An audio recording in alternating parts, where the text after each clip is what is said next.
Pero qué gusto, qué gran gusto poder estar hoy con ustedes. Ha sido un gran desafío este trabajo entre el Instituto Bíblico Luis Palau y la Universidad Cristiana Logos, que nos está dando muchísimas satisfacciones, muchísimas satisfacciones. Y hoy una de ellas es poder tener una clase presencial. El hecho es poder conocernos, porque al menos el Instituto Bíblico funciona online y hay 24.000 personas y con muchos nos escribimos y con muchos compartimos testimonios y hasta algunos me han enviado fotos, pero no nos conocemos. Y entonces qué bueno es que podamos tener esta clase presencial.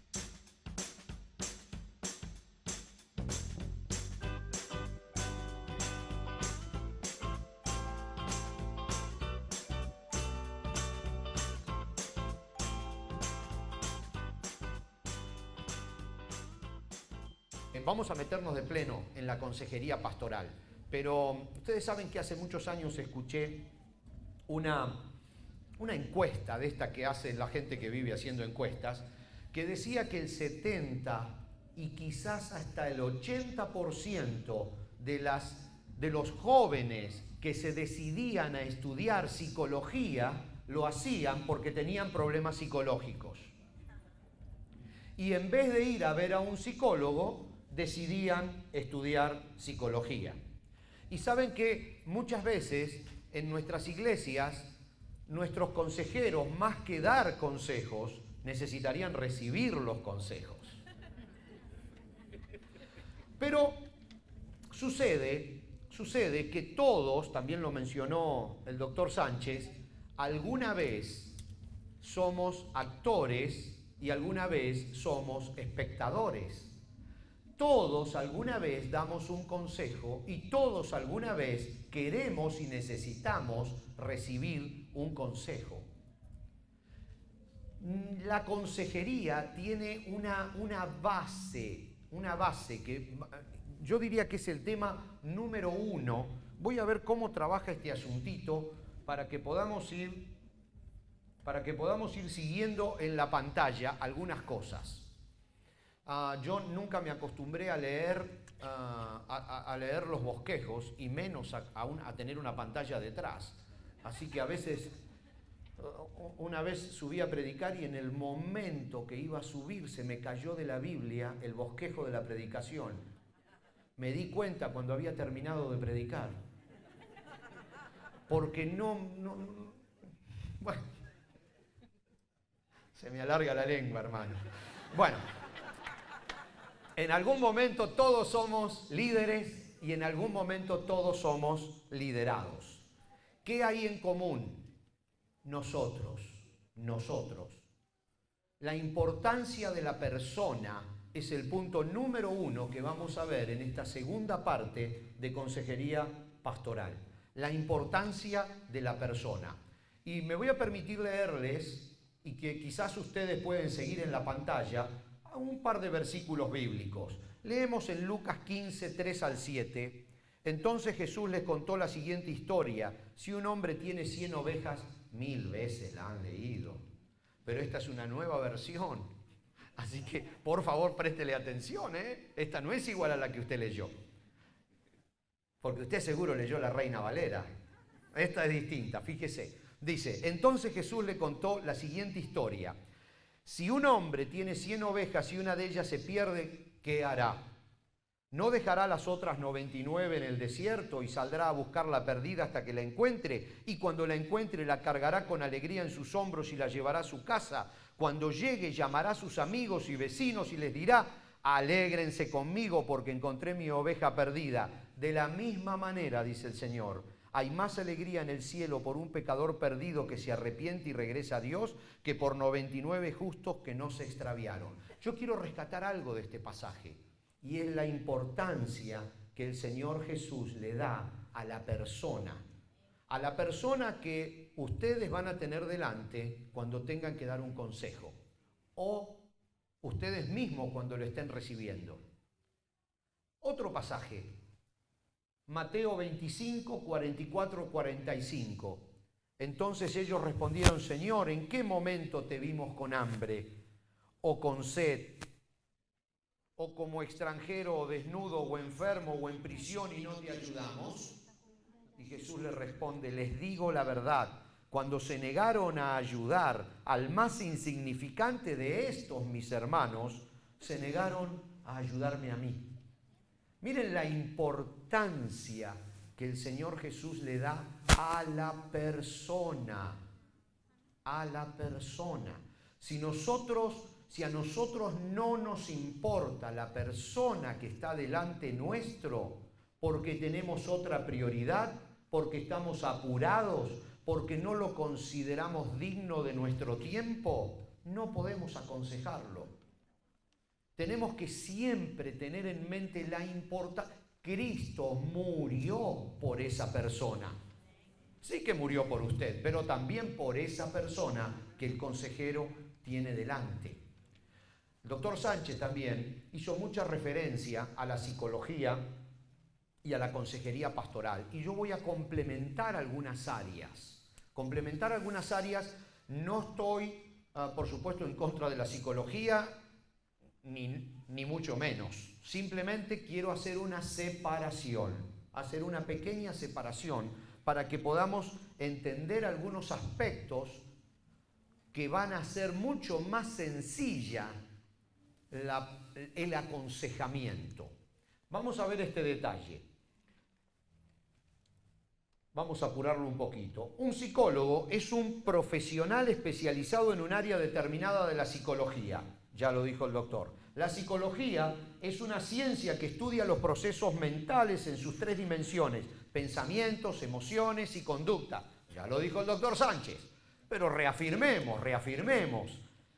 Y trabaja en dos áreas: evaluación y tratamiento. Ahora, la psicología está basada en la idea de que el hombre, y aquí es el punto, que el hombre es básicamente bueno, la psicología, y que la respuesta a sus problemas se encuentra dentro del mismo hombre, como estamos leyendo allí. Por tal motivo, la persona misma, con la ayuda de un psicólogo, secular, por supuesto, estamos hablando, con la ayuda de un psicólogo, puede buscar dentro de sí misma, en su pasado, investigando. Hay muchas técnicas, esas las de dormir en el diván. Puede buscar dentro de su pasado la solución y alejarse de ese conflicto que lo está perturbando. Porque para la psicología secular, el hombre es básicamente bueno. Ahora, para la consejería pastoral, vamos a ver un par de detalles. Primero, el consejo es una consulta de opinión para llevar a cabo una acción. ¿Compro el carro o no lo compro?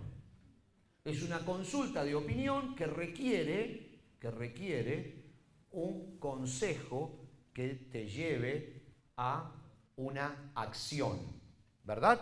¿Estamos bien? El consejero, no entró todavía, ahí entra. Es una persona que con su ejemplo, enseñanza o advertencia guía la conducta de otro que atraviesa conflictos, algún tipo de crisis o que está en la búsqueda de un mayor bienestar. Entonces tenemos que la consejería cristiana está basada en la Biblia. Lo dijo el doctor Sánchez. Lo primero que dijo. ¿Y qué pasa? La Biblia presenta un cuadro distinto sobre el hombre al que acabamos de ver. Y vamos a ver. La posición bíblica acerca del hombre no es que es básicamente bueno. La posición bíblica acerca del hombre es que es pecador. Está separado de Dios por causa de su pecado. Y lo podemos ver en un par de pasajes. Efesios 2:1, antes ustedes estaban muertos a causa de su desobediencia y sus muchos pecados. Jeremías 17 dice, el corazón humano es lo más engañoso que hay y extremadamente perverso. Y como si eso fuera poco, el apóstol Pablo dice, cuando Adán pecó, el pecado entró al mundo el pecado de Adán introdujo la muerte, de modo que la muerte se extendió a todos porque todos pecaron. Este concepto es muy simple y seguimos. Jesús le respondió,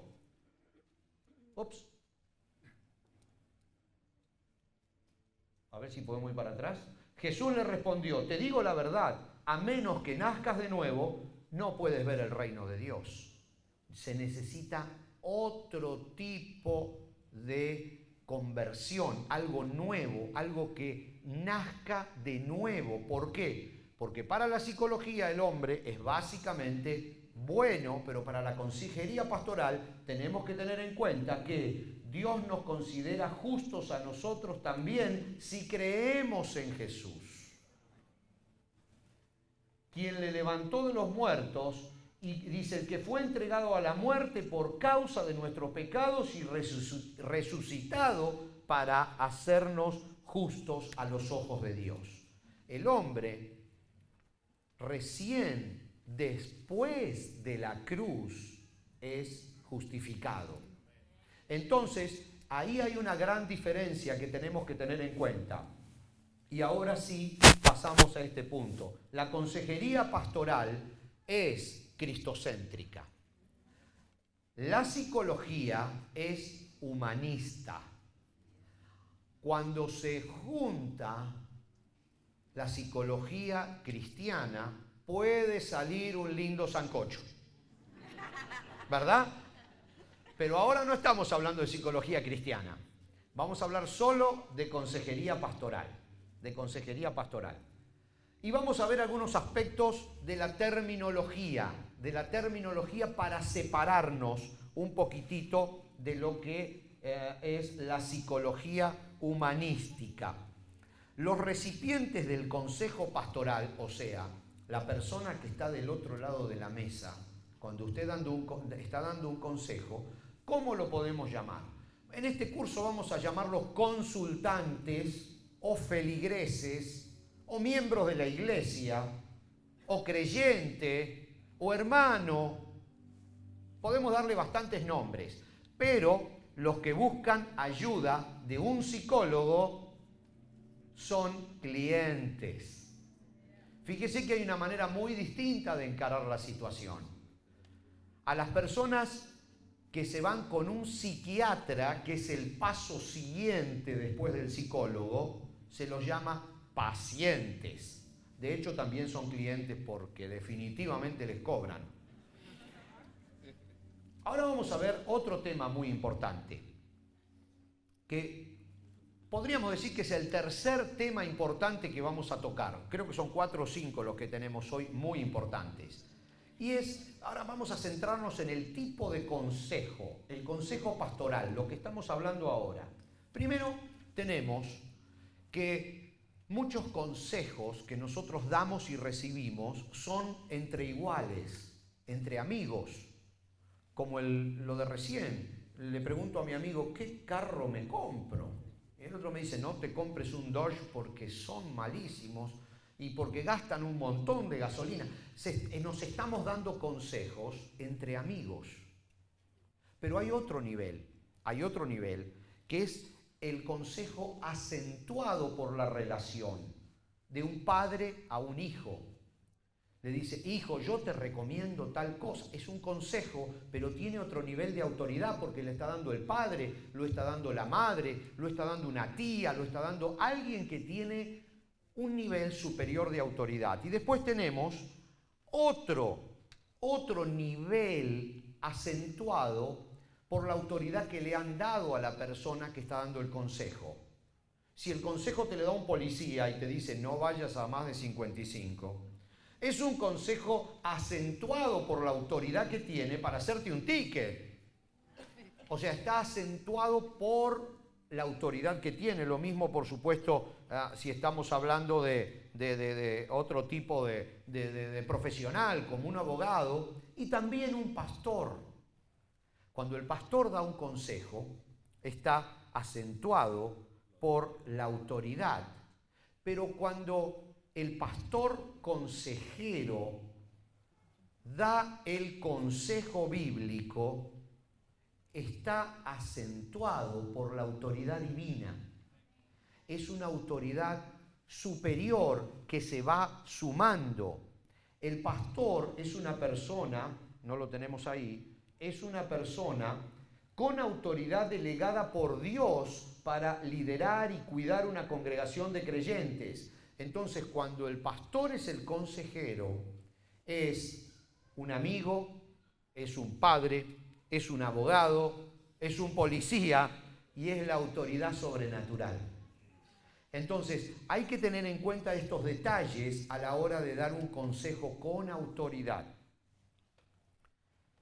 Y 3 puntos a tener en cuenta a la hora de dar un consejo cargado de autoridad. Fíjense el primero. Debe ser un consejo compatible con el testimonio del consejero. Hay un problema muy serio con esa frasecita, haz lo que yo digo, pero no lo que yo hago. Muchos consejeros o muchas personas que dan consejos tienden a pedirle al hermano que haga cosas que ellos mismos no hacen. Y ahí se pierde la autoridad. Se pierde completamente la autoridad.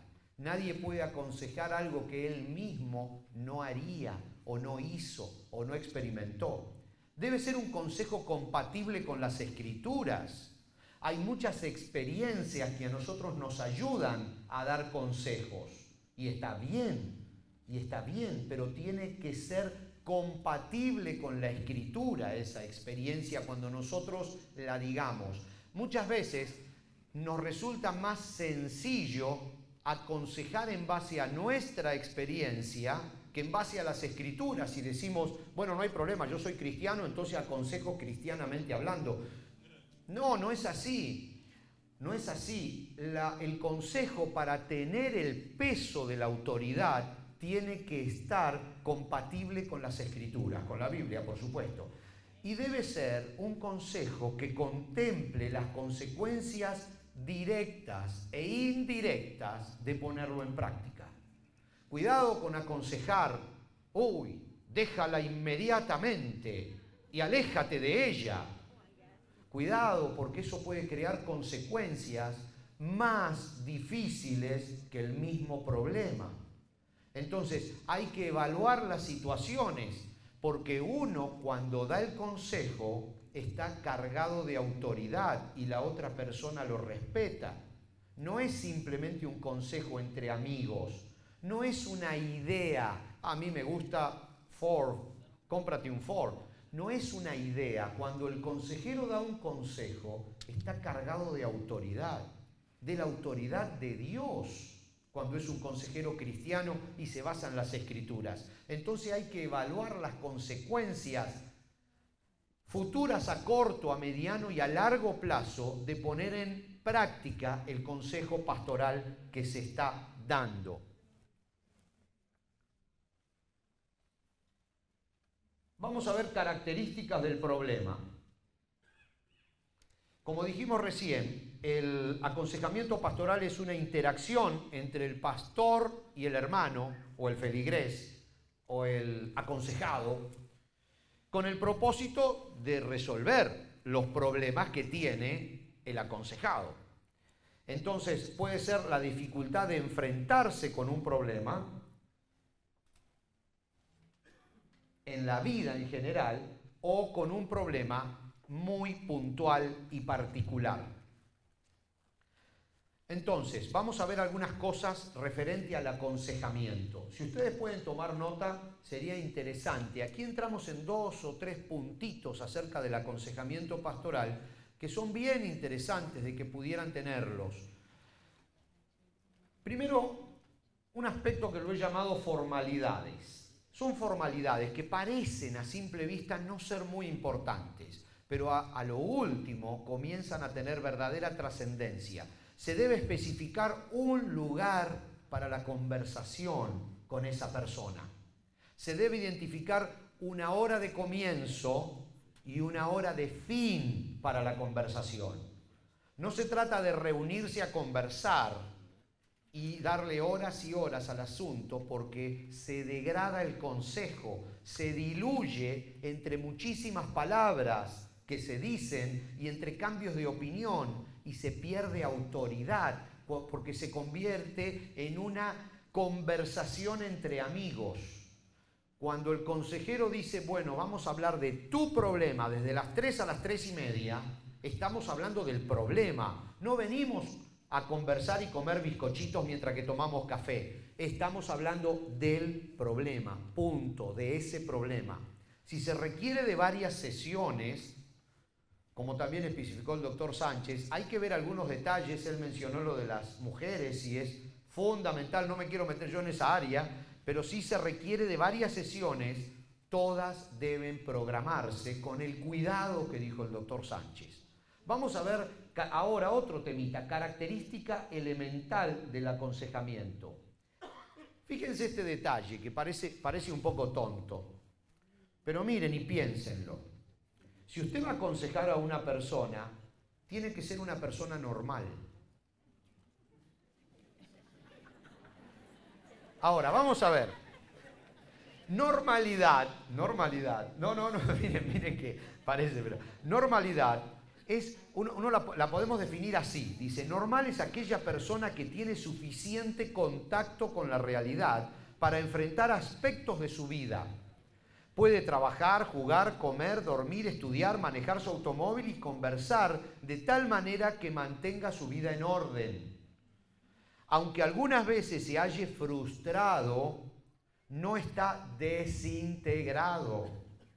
Sus amigos no lo consideran raro, extraño o peligroso. Porque, ojo, muchas veces hay personas que tienen problemas mentales que requieren tratamiento médico y nosotros los agarramos en la consejería y queremos mantener una línea de consejería con esa persona y esa persona no registra porque realmente necesita medicación, porque está alterado. Entonces tenemos que identificar que si vamos a aconsejar a una persona, esa persona tiene que ser normal. Una vez un psicólogo dijo que miren, de verdad les digo esto, el 95% de los seres humanos para la psicología no es normal. No es normal, o sea que todos nosotros tenemos algo de loco tenemos todos. Dígame si no.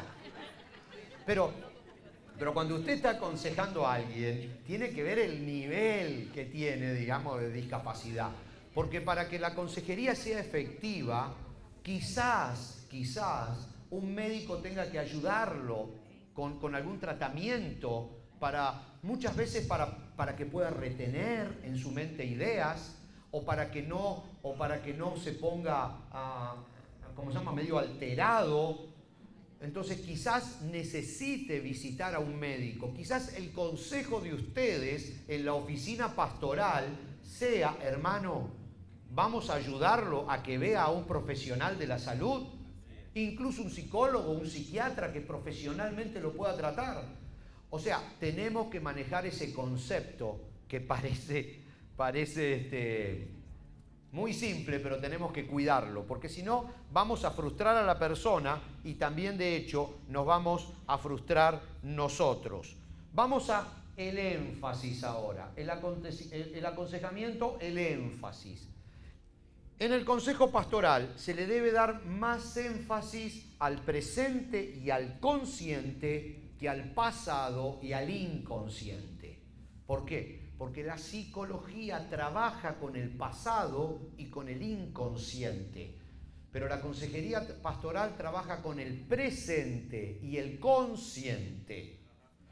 No digo que no sea necesario para un psicólogo muchas veces investigar en nuestro pasado si hay una frustración que nos está lastimando, o si hay una raíz de amargura que no nos deja perdonar en nuestro pasado. Muchas veces hay que hacerlo, pero la consejería pastoral, por lo general, debe tratar con el consciente y con el presente. El consejo aquí es donde difiere un poquito del psicoanálisis. Por supuesto, el pastor tiene una meta primordial. El pastor, el consejero, tiene una meta primordial que es que su feligrés, su miembro de la iglesia, su hermano, su creyente, por sus consejos encuentre la solución puntual a su problema y logre un mejor entendimiento de su relación íntima con Cristo. Ese es el objetivo. Vamos a ver otro pasaje bíblico. En Efesios, el apóstol Pablo decía: ahora bien, Cristo dio los siguientes dones a la iglesia: los apóstoles, los profetas, los evangelistas y los pastores y maestros. Ellos tienen la responsabilidad de preparar al pueblo de Dios para que lleve a cabo la obra de Dios y edifique la iglesia, es decir, el cuerpo de Cristo. Ese proceso continuará hasta que todos alcancemos tal unidad en nuestra fe y conocimiento del Hijo de Dios que seamos maduros en el Señor, es decir, hasta que lleguemos a la plena y completa medida de Cristo. Ese es el objetivo, ir edificándonos. La consejería pastoral levanta, sostiene, ya vamos a llegar. Podemos considerar que el tema que entramos ahora es el número 4. Si usted está tomando nota, etapas de la consejería pastoral. Y vamos a ver, como es el tema número 4, 4 etapas, para no confundirnos con tantos números. Tema 4, 4 etapas. Y vamos a ir viéndolas una a una y rapidito. La primera de las etapas es la consolación. Consolación. Y vamos a leer un pasaje que respalda esto. Dice 2 de Corintios, el apóstol Pablo, uno de los pasajes que más me gustan. Dice: Él nos consuela en todas nuestras dificultades, a usted y a mí, al consejero. ¿Para qué? Para que nosotros podamos consolar a otros. Cuando otros pasen por dificultades, podremos ofrecerles el mismo consuelo que Dios nos ha dado a nosotros. Consejería pastoral, consuelo. Pero no cualquier consuelo, el consuelo que Dios le dio antes a usted. ¿Qué consuelo podrá dar un consejero pastoral si nunca recibió consuelo del Señor? El consuelo que el Señor le dio, usted ahora está listo a darlo. Ese es el primer punto. Y vamos al segundo. Dirección. Proverbios dice 29:18, cuando la gente no acepta la dirección divina, se desenfrena, pero el que obedece la ley es alegre. Porque la dirección sabia del consejero debe producir alegría en el aconsejado. Si el aconsejado sale de la sala donde usted le está atendiendo y no está alegre, o usted no le dio un buen consejo o él no lo recibió bien. Pero la dirección sabia produce alegría. Y podría hablar muchísimo, paz, tranquilidad. Cuando se recibe el consejo adecuado y el Señor le confirma en el corazón a la persona que ese es el camino que debe seguir, esa persona tiene que salir alegre de ese cuarto, de ese lugar, de ese salón donde usted esté hablando con la persona que necesita consejo. Armonía. Armonía. Esta es una palabra complicadísima. Complicadísima. Miren lo que dice sobre armonía. Primera de Corintios 12, 24 al 26 dice: por eso Dios ha formado el cuerpo de tal manera que se les dé más honor y cuidado a esas partes que tienen menos dignidad. Eso hace que haya armonía entre los miembros a fin de que los miembros se procuren los unos con los otros. Si una parte sufre, dice el apóstol, las demás partes sufren con ella, y si a una parte se le da honra, todas las partes se alegran. Mire qué bien si usted como consejero tiene este objetivo, que haya armonía en el cuerpo. Si usted es pastor, sabe que esto es algo bien difícil. bien difícil en la iglesia lograr la armonía, porque hay intereses humanos que están en conflicto y que chocan muchas veces unos contra otros. El consejero pastoral busca la armonía, que esa persona encaje en el resto del cuerpo para que todos juntos podamos ser edificados unos con otros. Otro de los 4 importantes puntos, etapas en la consejería pastoral, el crecimiento, dice el apóstol Pablo también, y lo quiero leer de aquí. Él hace que todo el cuerpo encaje perfectamente y cada parte, al cumplir con su función específica, ayuda a que las demás se desarrollen y entonces todo el cuerpo crece y está sano y lleno de amor. Entonces, miren qué simple. Usted como consejero tiene que cuidar a esa persona porque en esa persona se va a apoyar otro de su congregación y en ese otro se va a apoyar otro porque somos como una pared de ladrillos que no... Usted vio una pared 1000 veces, ¿se dio cuenta que los ladrillos no están uno arriba de otros? Que están entrecruzados. Porque si no están entrecruzados, la pared se cae. Edificarse significa que sobre un ladrillo se apoyan 2 y sobre otro ladrillo se apoyan otros 2 y otros 2 y otros 2 y la pared se traba. Los ladrillos se traban unos contra otros. Entonces, si usted da un mal consejo a esa persona que tiene adelante, usted va lamentablemente a perjudicar a otros que se están apoyando también en esa persona. Y si usted le da una dirección correcta y sale alegre, está logrando la armonía de la pared. No solo de esa persona, sino de todo el resto del cuerpo, porque todo va creciendo junto como una gran maquinaria. Y yo sigo y se me alarga la lengua, hermanos. Y vamos a la próxima. Tipos de consejería pastoral ahora. Y vamos rápido, porque yo sé que hay muchas actividades en Expolit. Y vamos rápido, pero miren qué lindo cuando entramos en este tema que dice tipos de consejería pastoral. Usted puede dar un consejo por estímulo. ¿Qué significa un consejo por estímulo? Anótelo porque es uno de los más importantes. Dar ánimo y brindar un sincero esfuerzo por comprender a la gente requiere una actitud de compasión de parte suya como consejero. Hechos 4:36 habla de un hombre que le cambiaron el nombre. Por ejemplo, dice, había un tal José, a quien los apóstoles le pusieron por sobrenombre Bernabé, que quiere decir hijo del ánimo. Mire, yo no sé cómo se llama usted, pero si usted quiere ser consejero y no le ponen Bernabé, usted no puede ser consejero. A usted lo tienen que empezar a llamar Bernabé, ¿verdad? Hijo del ánimo. Vamos a ver otro de los tipos de consejería. Y vamos a apurarlo un poquito. Consejo por exhortación.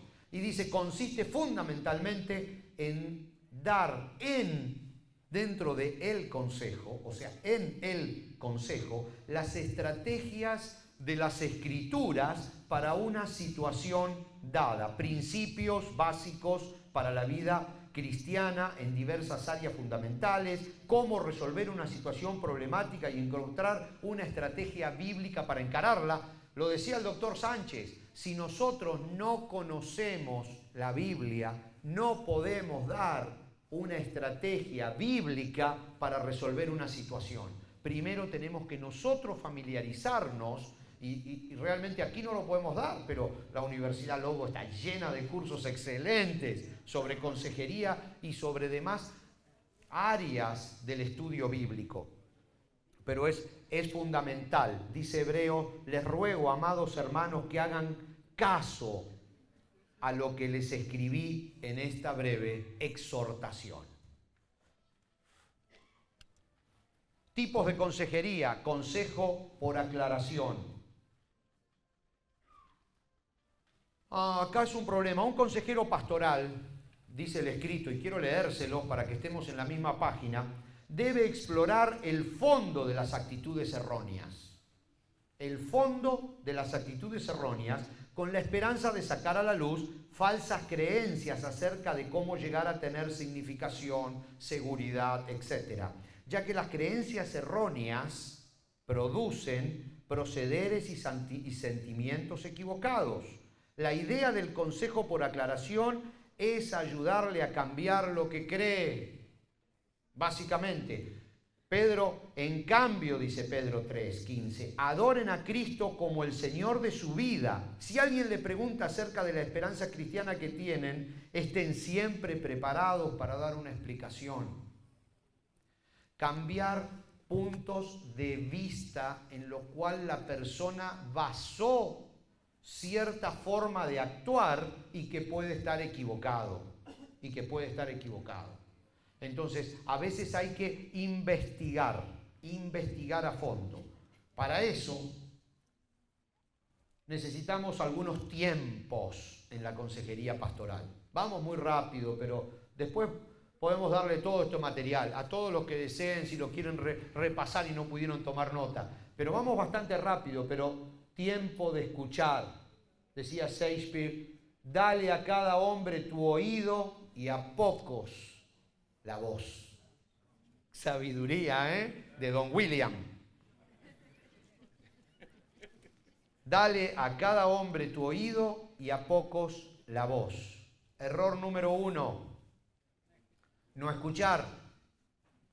Muchas veces nosotros estamos cargados con situaciones que nos obligan de alguna manera a no escuchar o a escuchar otra cosa.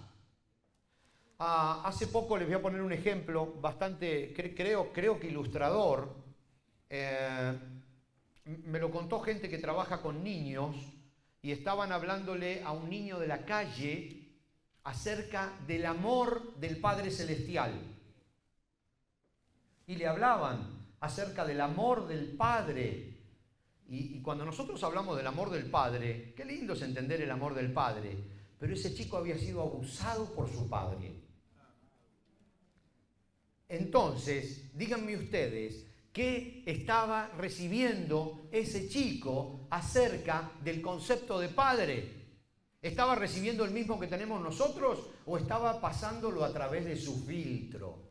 Entonces, a veces hay que escuchar antes de hablar, porque no escuchar nos hace equivocarnos diciendo palabras que nunca van a ser entendidas con el objetivo que nosotros las dijimos.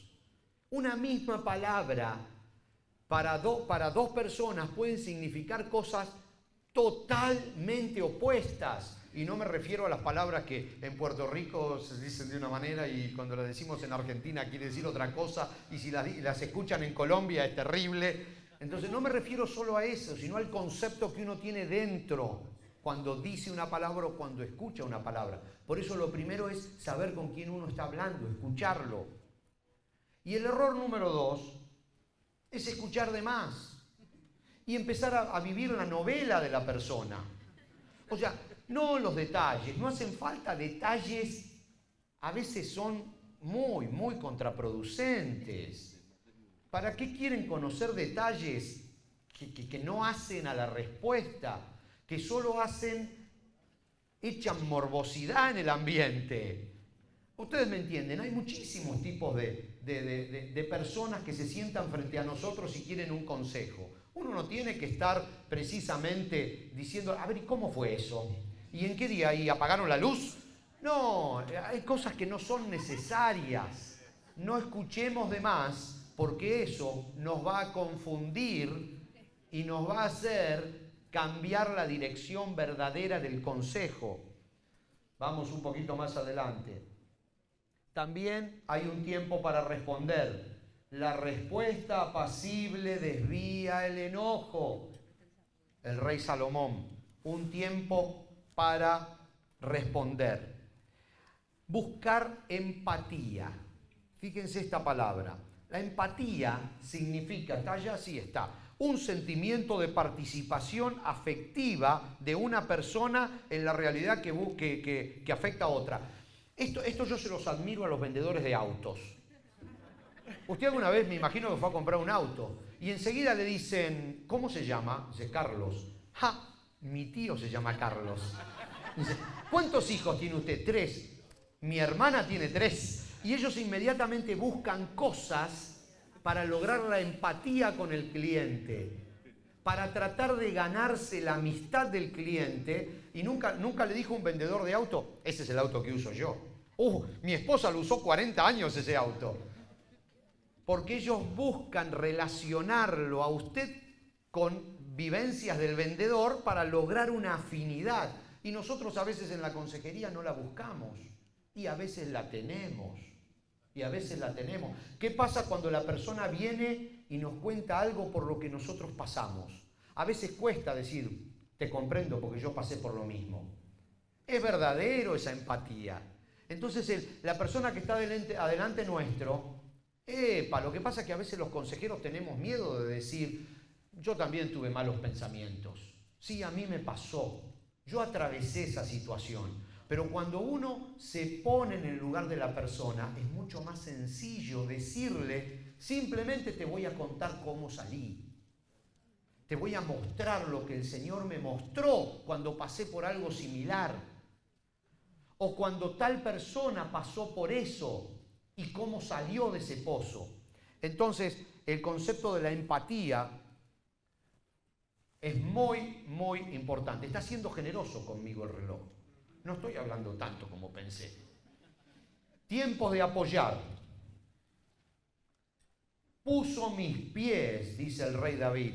Qué lindo este salmo. Dice, puso mis pies sobre suelo firme y a medida que yo caminaba me estabilizó.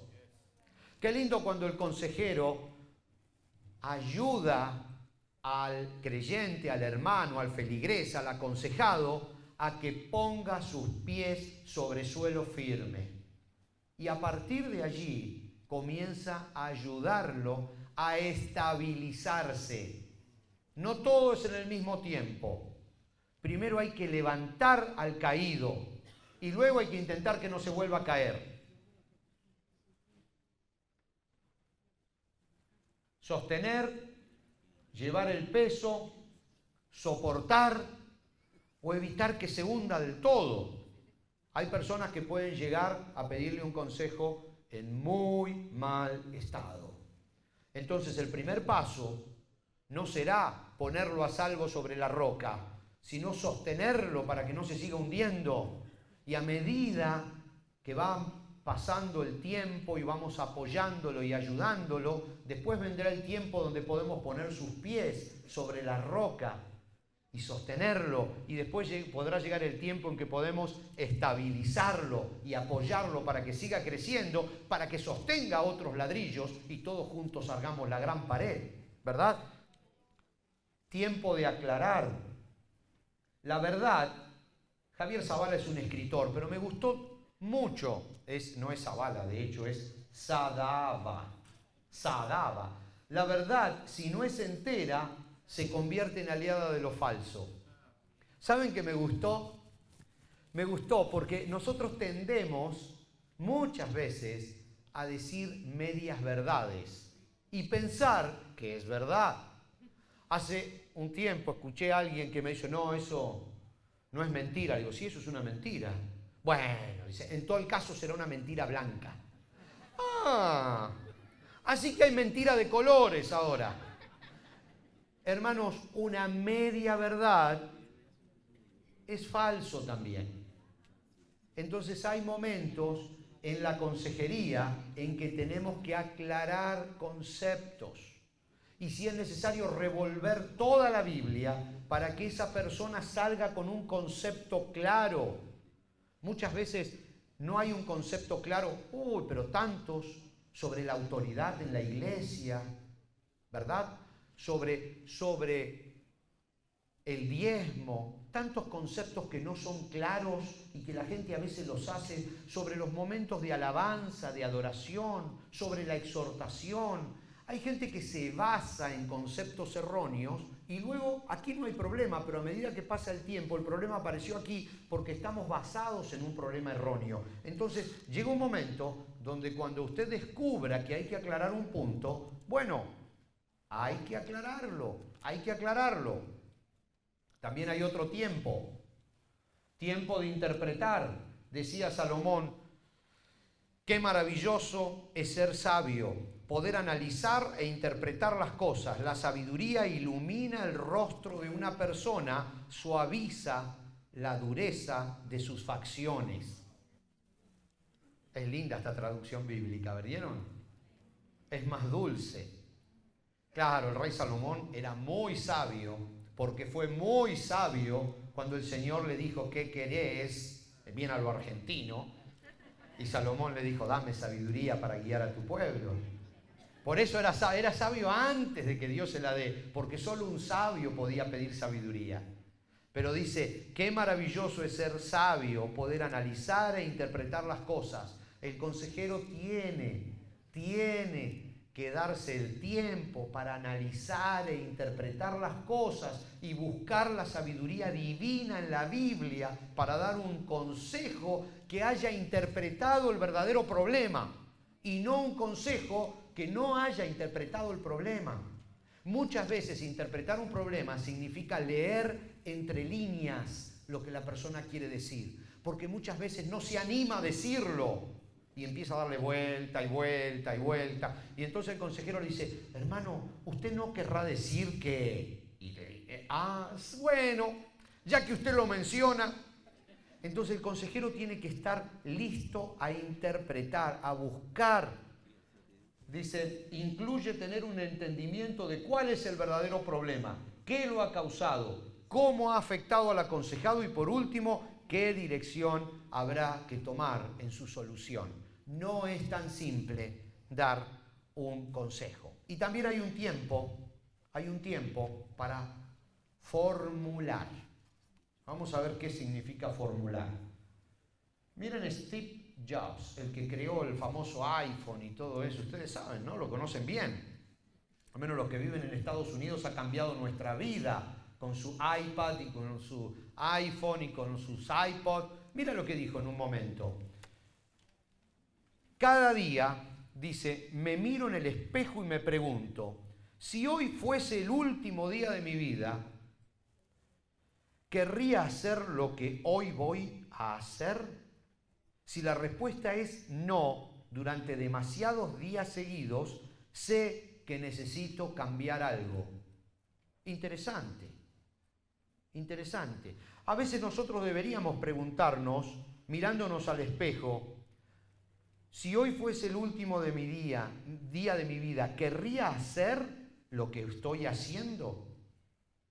Porque muchas veces tenemos que reformular cambios en nosotros y en la persona que estamos aconsejando, cambios de actitud para que luego cambie la acción.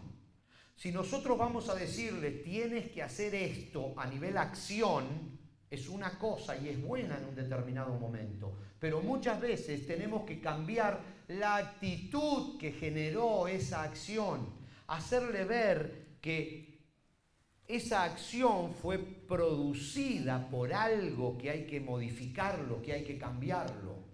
Y estamos llegando al final. La verdad que en cada uno de estos puntos podríamos profundizar mucho más, muchísimo más. Tiempo de guiar. Dice, y les daré pastores conforme a mi propio corazón, que los guiarán con conocimiento y entendimiento, dijo Jeremías. Ahora, la función del pastor, del consejero, es la dirección de guiar al aconsejado hacia una meta, usando un mapa. Me gusta esa palabra, que fue creado durante el proceso de formulación. O sea, antes, cuando formulamos nuestras actitudes, creamos algo que tenemos que ir haciendo, pasos que tenemos que ir dando. No todo es un consejo y se terminó. A veces son pasos. Me gustaría hablar realmente muchísimo más. Muchísimo más. Mi compañero Jaime Mirón, que es consejero profesional, les digo, porque toda su vida, 40 años respondiendo. Ustedes vieron cuando en el programa Luis Palau responde, Luis Palau dice, pregúnteme, y la gente le pregunta a Luis Palau y Luis Palau responde. Luis Palau responde, pero el que responde junto con Luis Palau es Jaime Mirón. Es un compañero mío que es excelente, excelente, excelente respondiendo. Y él podría hablar muchísimo, muchísimo acerca de este proceso. Él dice, cuando hay un problema así en la pareja, él empieza y le dice, bueno, ok, esta semana, no todos los días, el martes, solamente el martes, comprá flores y lleváselas. Y venía a verme la semana que viene. Y la semana que viene dice, ¿cómo reaccionó a las flores? Y el martes bien, pero el miércoles me tiró otra vez con una mesita. Entonces dice, bueno, entonces, ahora esta semana, y así sucesivamente, hay un proceso. Hay un proceso. ¿Me comprenden? Entonces, hay un tiempo para guiar. Hay un tiempo para guiar. Y en la hora, creo que es el más importante de todos. Uy, se apagó. Es justo el último de todos y se apagó, pero no, lo tienen que ver, porque este es el más importante de todos los puntos en esta clase. Y es precisamente un tiempo en la consejería. ¿Lo ven allí? Tiempo de perder su trabajo. Ustedes como consejeros tienen que llegar a eso, a perder su trabajo.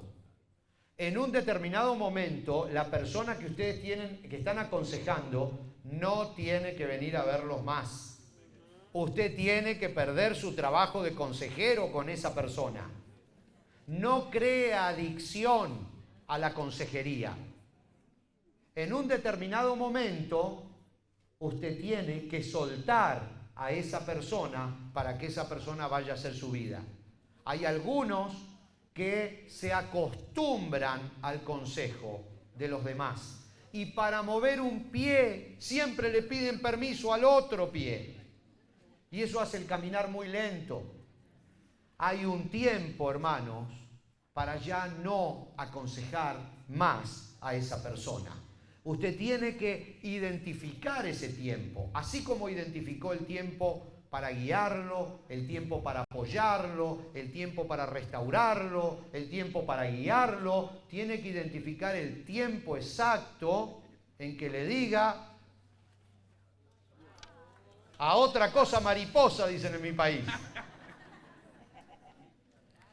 Hermanos, realmente fue un gusto compartir con ustedes esta clase. Muy lindo este tiempo. Y espero que no sea el último, que podamos seguir compartiendo clases presenciales.